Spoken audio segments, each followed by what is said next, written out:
These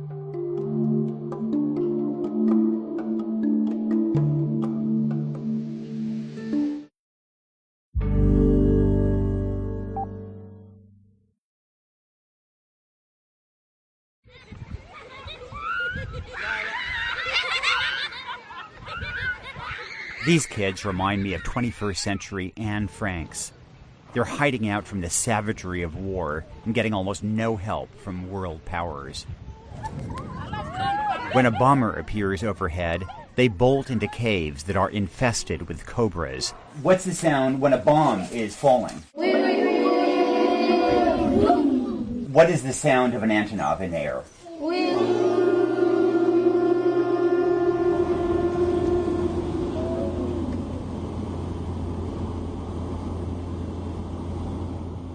To document these crimes against humanity, I sneaked into Sudan's Nuba Mountains with a video journalist colleague, Adam Ellick. The only way in is to cross the border illegally through rebel lines. There are no taxis, no cell phones, and only rumors of roads. There's only one trace of modernity.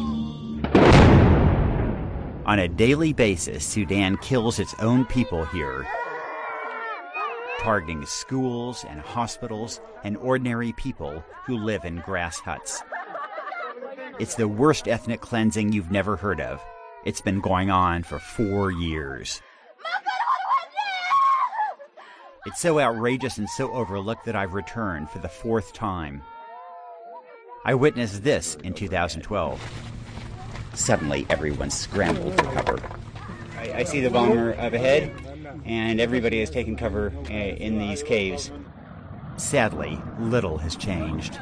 There's an Antonov somewhere in the sky over there, I think. These women are getting ready to run. So I like a bomb hole that's a bit away from everything else. My tour guide is Ryan Boyette, an American missionary who has lived here for 13 years and who is married to a Nuban. His organization employs courageous Nubans who document the conflict with video footage. The war has been raging now for 4 years, but just this year we're counting more bombs than we've seen at the beginning of the war. The mountains are in the southern part of Sudan, but controlled by tens of thousands of Nuban rebels. Sudan wants to depopulate the area and crush the popular rebellion. So Sudan keeps out food, medicine, and aid groups. The man driving this misery is Sudanese President Omar al-Bashir. If that name sounds familiar, think Darfur. He's the only sitting president in the world indicted on charges of genocide, although he's avoided visiting countries that would hand him over to the International Criminal Court. President Bashir has decimated families across Nuba, especially along the front line.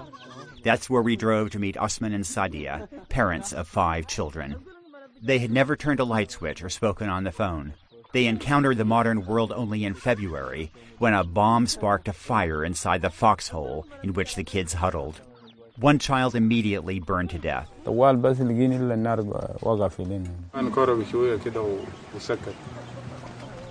4 other burned children were put into a vehicle, the first car ride of their lives. 4 hours later, they arrived at this hospital. And you're the only doctor stationed here for 500,000 people, is that right? Yeah. What a ratio. Yeah. American missionary surgeon Dr. Tom Katena tried to save their lives. But his hospital is off the grid and without running water. Sometimes there's only so much he can do. 3-year-old Ayat died a few days later. 10-year-old Hosanna became infected with tetanus. She died too.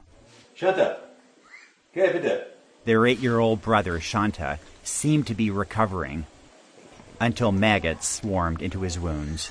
You know, flies are attracted to that smell. So flies go underneath and lay their eggs, and you would sit there and try to imagine what is going through this kid's mind. Horrible. Absolutely horrible way to die. Dr. Tom managed to save one of the 4 siblings. 5-year-old Abdullah is now back in the village and becomes so terrified at night that he sleeps among these rocks. Dr. Tom lives and sleeps at the hospital, earning just $350 a month. The last time he left the compound area, 2013. He is Jesus Christ. زي Jesus Christ كان بقوم ناس ميتين زول أبرص بشفيه زول عميان دكتور توم ده زي ده نحن بنشوف زي ده النوبة كله بيشوفه زي ده. What is John 3:30? He greater than I, so he must increase, I must decrease. He being God, of course. And it's kind of a reminder to us that we have to humble ourselves. It's good you have a reminder to humble yourself. You come across pretty arrogant. Yeah. Ma'am Chicanisa?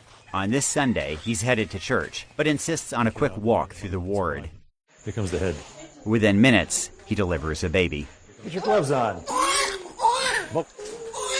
He often has to stop to explain basic instructions to nurses. Many never finish 6th grade. With limited resources, Dr. Tom has learned to make something out of nothing. We drill a hole through this bone here, through his tibia, and then run a weight off the end of it. That weight is just a bag filled with sand. When it fractures, the muscles retract and pull the bone back like this. So you pull here, you try to pull it so it lines up like this and allow that bone to heal. That's what they used in the Civil War when they had fractures. Hours later, he's still at it. Mass will have to wait another day. Dr. Tom honed his toughness as an All-American at Brown University, but nothing quite prepared him for being bombed 11 times. You're like, oh my God, it's going to drop soon, it's going to drop, and then drop, and then drop. And you start thinking all the people we've seen here that were hit with the Antonov. Then all of a sudden, boom, all the dust and debris just falls down. These kind of things tend to harden my resolve. Last year, Dr. Tom reached a low point when his hospital overflowed with 1,400 measles cases. Sick as dogs, every one of them, vomiting, diarrhea, fever. Suddenly, one of Africa's largest measles outbreaks was in the hands of one man. Sudan is to blame for blocking vaccines, but the UN also bears responsibility for refusing to import enough vaccines through unofficial channels. As a result, only 5 to 10% of Nubian children are vaccinated. Come on. Is UN protocol really more important than saving lives? Dr. Tom regrets not speaking out more forcefully. This is my responsibility to make noise and speak out. You try, but maybe it's just not enough. Maybe I should have tried a lot harder. You could have a nice family practice in Peoria. Yeah. You'd earn a lot more money. Yeah. You wouldn't be bombed. Right. For me, it's a privilege to be in a position where you can offer your services to people. I don't see it as a hardship. I say, look, I've been given quite a bit in this life. Let me go and try to do something with it. Too often the world has failed to prevent the killing of innocents on a massive scale, and we are haunted by the atrocities that we did not stop and the lives we did not save. World leaders make lofty speeches denouncing genocide and mass atrocities.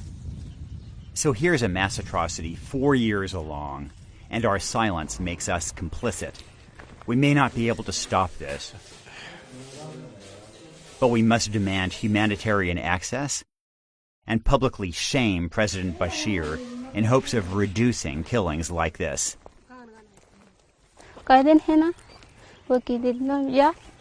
Last month, Hamida and her 2-year-old, Safarina, heard a bomber above their home. You ran with Safarina. You were holding Safarina. You went inside, and then the MiG drops the bombs. And then what happened?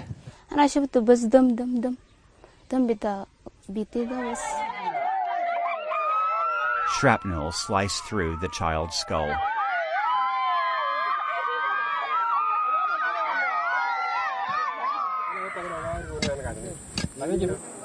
The slaughter is inescapable. At Safarina's funeral, a Sudanese drone hovers above. Even death offers no peace in the Nuba Mountains.